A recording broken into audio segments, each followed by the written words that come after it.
We now invite Piu Piu to share her story.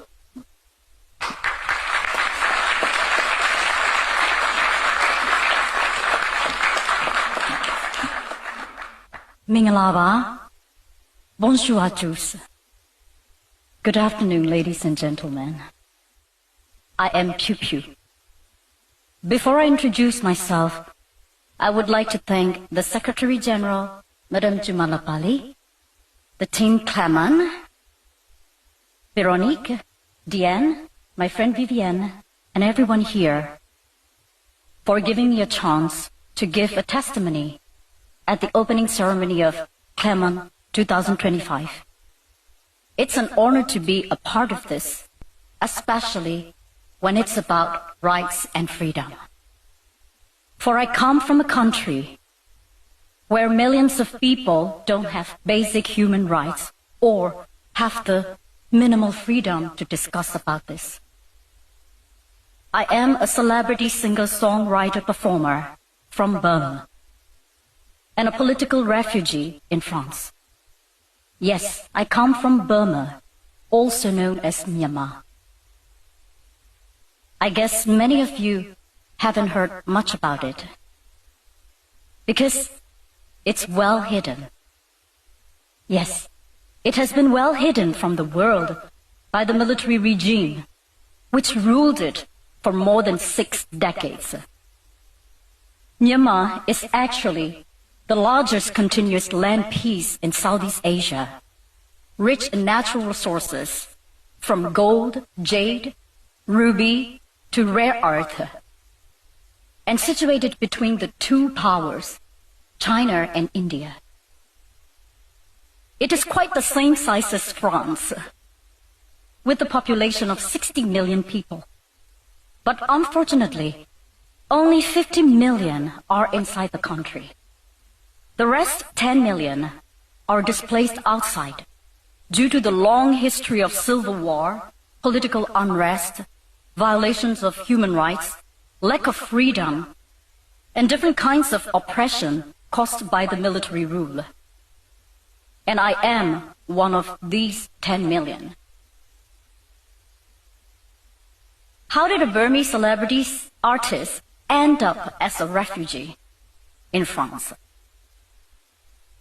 At the dawn of the 1st February 2021, the first day of the parliament of our newly elected democratic government, my country has been seized by the comeback military coup, arresting our president, our state councillor Aung San Suu Kyi, and almost all of the parliament. It was followed by a huge uprising all over the country. A few weeks later, the hunters started to gun down the peaceful protesters. I published a song called Tears on my social media with the footages of the violent crackdown of the peaceful protest. The song became viral and the hunter put me on the warrant list with the accusation of defaming the state under the Penal Code 505A, in which the accused can be imprisoned for at least 3 years. You might be wondering if it's really possible to imprison an artist for publishing a song on a social media in 21st century, right? Yeah, it is possible in Myanmar. I had 2 choices. One is to apologize to the hunter, appease with them, make a deal not to involve in the politics again, and shut my mouth, pretend that nothing has ever happened in Myanmar, continue my career as a megastar, and let them use my image for their normalization propaganda to the world that everything is fine in Myanmar. Otherwise, I would get arrested and go to the notorious prisons of Myanmar. Another choice is to leave my successful career, my comfortable life, my wealth, my family, my home, my fans, everything I built and cherished for 20 years, to become a fugitive and end up in a third country like a nobody. I chose the second option because I couldn't shake the bloody hands of the hunter who have killed and tortured thousands of my fans and my fellow citizens. My choice had huge risk and consequences, of course. Finally, I had no choice but to decide to leave my country and everything I cherish. In the darkness of the one rainy night, I mustered all my courage and crossed the river between Myanmar and Thailand on an old Michelin tire. Yeah, that Michelin tire. Well, that's how I ended up in Clermont-Ferrand, don't you think so? Well, that was a nightmare for me that night, actually. Then I hid in Thailand for a few more months until I received protection from France. But not everyone was that fortunate. Some of my fellow resistant artists got arrested, some imprisoned, and one famous musician got killed in the frontiers. And one famous hip-hop artist, who is also the member of the parliament, got a capital punishment, and he got executed in prison. That execution was the first in 30 years of our history.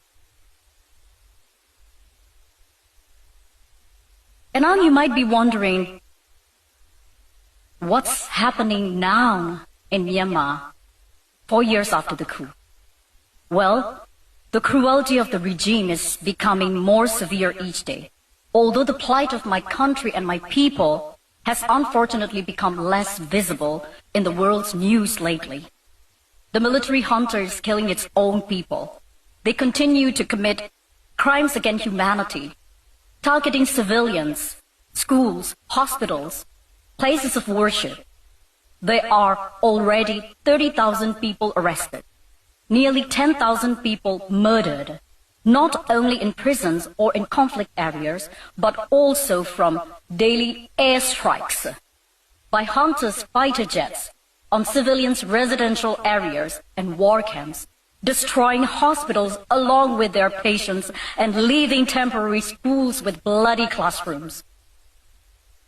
About 3.5 million internally displaced people across the country, and hundreds of thousands of children without access to proper education, healthcare, and vaccination. Last year, the junta activated the conscription law and started to kidnap even the minors, just to use them as human shields in the battlefields.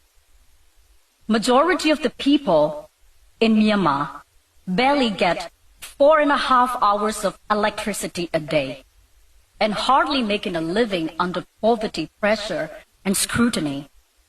Under the junta's 4 years' reign, Myanmar has become world's #1 in drug dealing. And host of cyber fraud scam centers in Southeast Asia, as you all could see in the news lately. And the junta is preparing an election at the end of this year, which is nothing but a political trap to legitimize the atrocity and the crimes against humanity they committed over the past 4 years. But people of Myanmar have decided to fight back and form People's Defense Army since September 2021. They had to resort to armed revolution, sadly, to regain freedom, justice, and democracy that they truly deserve.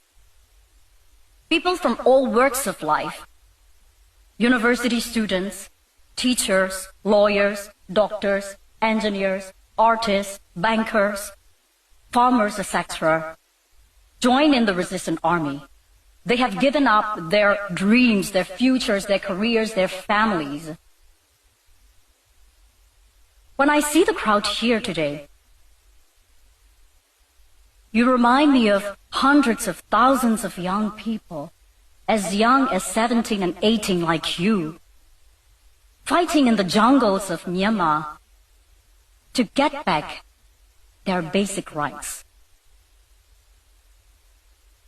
People like us, who are scattered and displaced around the world, also participate in the revolution in different ways, like what I'm doing right now, speaking out about our country and helping the war victims with humanitarian aids. As an exile-resistant artist, I toured around the world since the end of 2024, singing fundraising charity concerts in London, Seoul, Sydney, Melbourne, and Tokyo to support the displaced people in war-torn areas, to unite Myanmar diaspora, and to increase the awareness of our forgotten war in the international scene. As a result of that, 4 months ago, the junta revoked my citizenship. Now I'm not only a nobody, I have no nationality and no citizenship anymore. But that's not gonna stop me. I will continue my fight. I will continue to speak out the truth to raise awareness of our forgotten country and our forgotten war. I will continue to do whatever I can. This chance of my 10 minutes testimony here means so much to me and to my people of Myanmar. Your presence, especially that of young people here, encourages us, and your attention ensures us that we are seen, we are heard, we are recognized, and that we are not forgotten. And I hope one day the peace and justice would return to my country. Thank you very much. Have a wonderful day.